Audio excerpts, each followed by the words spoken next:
До кога ќе се одложува правдата? До кога ќе се одложува вистината и до кога ќе се одложуваат нашите животи? Прашаа денеска родителите на загинатите деца од Кочанската трагедија, незадоволни од одложувањето на второто судско рочиште за случајот Пулс.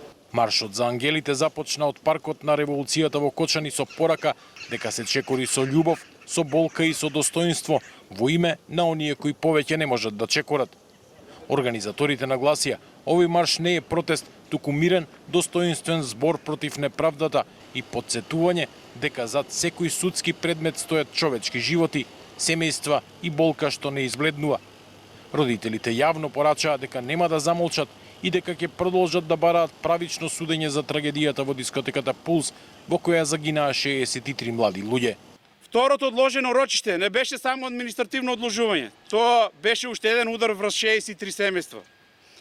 Уште една пауза што ја продлабочува нашата болка. Уште една пречка на патот кон правдата.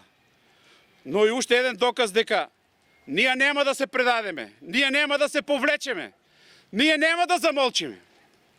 И на крај, сакаме јасно да кажеме, го чекаме обвинителниот акт за полицајците. Го чекаме одговорот на прашањето, кој и зошто не реагираше навреме, кој не си ја заврши службената должност, зашто според изјавите што ги слушавме било одбивано да се помогне кога можело да се спасат животи. Во вторникот во судницата во затворот Идризово беше одржано второто рочиште за случајот Пулс, но наместо исчекуваниот напредок, расправата беше одложена, оти адвокатите не го добиле новото обвинение. Родителите велат дека ова е уште едно понижување, уште едно неиздржливо продолжување на болката. Дополнителен револт предизвика и моментот кога по рочиштето на паркингот на судот биле оставени лице в лице со обвинетите и нивните адвокати. Тие подсетуваат дека знаат што е право на одбрана, но очекувале барем минимална човечност од кочанските адвокати што ги застапуваат обвинетите. По одложувањето излеговме од судот со стегнати души. И токму тогаш видовме уште една неправда.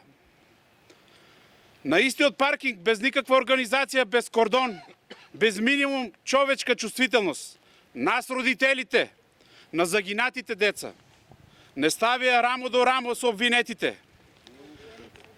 Паркирани едни до други, лице во лице.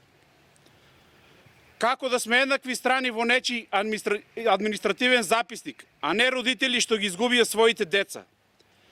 За нас тоа не беше само логистичка грешка, тоа беше уште едно понижување за нас. Организаторите на маршот додаваат дека борбата е поголема од еден судски процес.